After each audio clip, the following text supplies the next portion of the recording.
on the YouTube channel in which I do a short teaching episode about the basics of mindfulness and meditation. And so I'm going to do that today.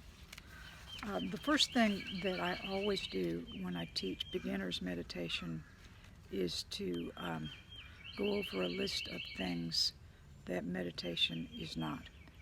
And I do that because within popular culture, in our day and time, there are a lot of misconceptions and, shall we say, just false advertising about what meditation is. You see, and I often talk about this one, it's one of my favorite examples. It's the image in advertising of usually a very, very beautiful woman on a beach.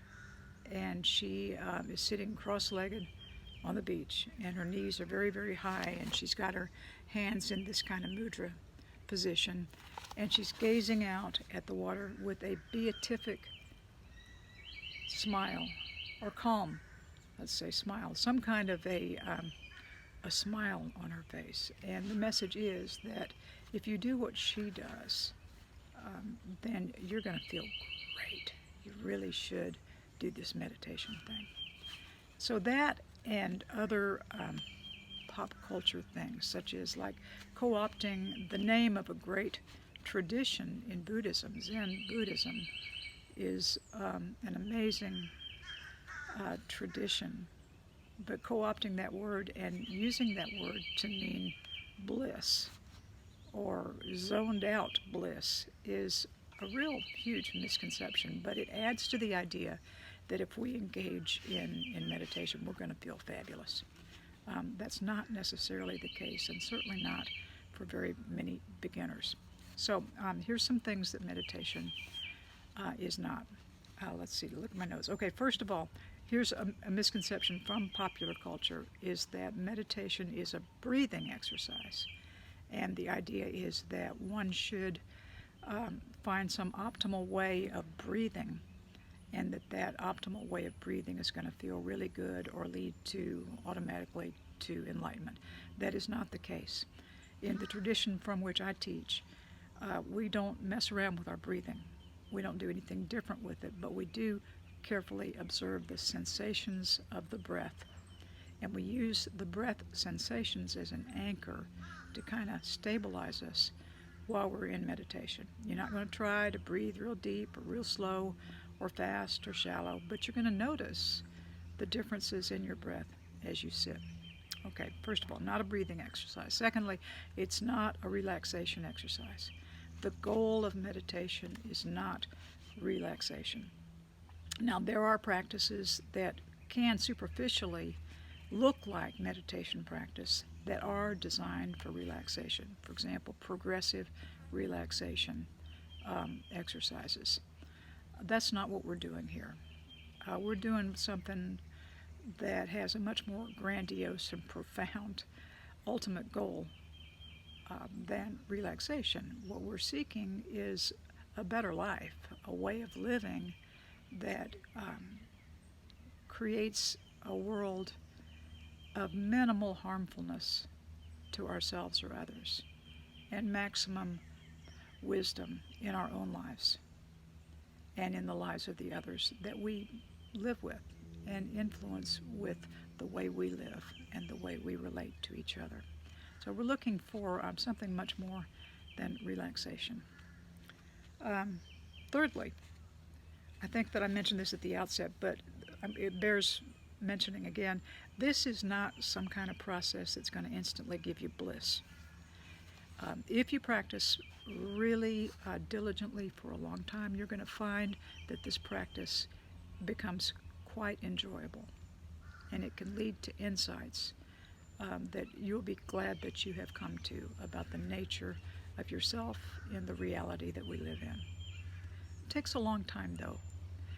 What meditation and mindfulness do require are a type of discipline, and that arises out of a commitment to make things different in our own lives, to see things differently, to experience things differently, and to live in a different way. It requires discipline, self-discipline. The better way to look at it than this whole breathing exercise and bliss thing is to look at this as if it were training. We were training ourselves for a sport, or training ourselves to learn to play a musical instrument. That's what we're doing here. Is we're training ourselves to do something differently that's not just automatically easy. It takes hours and hours of practice a day, every day, to learn to play the piano well, right? It takes many, many hours of training out on the road if you're going to become a good runner. If your goal is to run, let's say, a marathon or a half marathon, you got to be out there on the road. And it's not necessarily a whole lot of fun every time that you do your training episodes, but you've got a goal in mind. So get yourself a goal. If you want to do this, look into what meditation is about and decide if that's what you want for yourself. If so, then keep that in mind when you sit in your daily practice.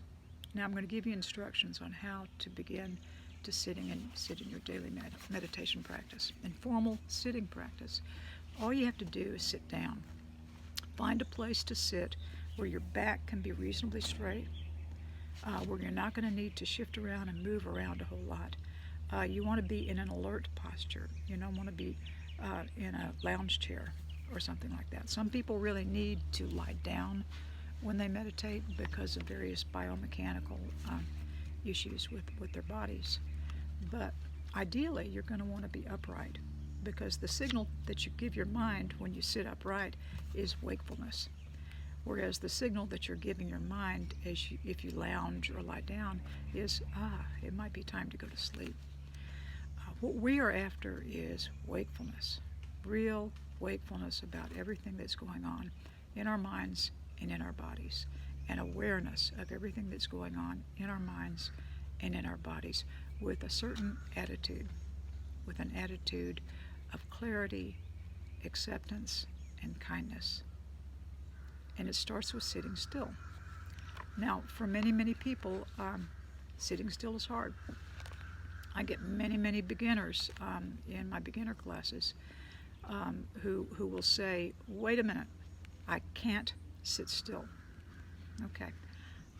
And that's fine as a starting point. These people really believe that they physically cannot sit still for more than a moment or two. Okay. And that's a little bit tricky to deal with because I don't want to tell anybody they're wrong about what they strongly believe about their own capacities in this regard. And there may be many reasons why they have that understanding of themselves. But in most cases, when I have encountered people who have that belief and make that announcement, it simply isn't true. If I say to that person, if I say to you, if you are one of those people, if I say, I will give you $50 if you sit still for 10 seconds, might change the equation. It might be that that person can indeed sit still for 10 seconds. And if you can sit still for 10 seconds, you can sit still for 30 seconds. You can sit still for a minute. You can sit still for 30 minutes if you are motivated to do so. Now, I have not yet given anybody $50, but what I have given them is a different understanding of themselves when I have given them very gently and with maybe a sense of humor, just a challenge. Try it for 10 seconds and see what happens. If you think you're too fidgety, if you think you've got too much of an attentional deficit, if you think that you just can't do it, try it and see what happens. Because sitting still physically is a foundation for sitting still in our minds with that sense of, wow, calm observance, calmly watching everything that arises. So that's what we do in sitting meditation, is we sit still. In some cases, some people keep their eyes closed. Some people keep their eyes open just a little bit, but loosely fixed on a place ahead of themselves a little bit. in front of themselves. And then just watch, mentally watch to see what happens. What we're doing is shifting from mindlessness, barking, shifting from mindlessness and being captivated by the flow of random thoughts and impulses that go on inside our minds and outside from our lives at all times, to a steady engagement with what we call an anchor. And in our case, usually we use the sensations of breathing. So you sit, take maybe one or two deeper breaths, and then settle in and just observe the sensations of the breath as it comes in through our nostrils and goes back out through our nostrils. You're not just observing the breath as a concept. You're observing the feelings of the breath. So sit still, settle your eyes, either closed or somewhere in front of you. Don't be looking around.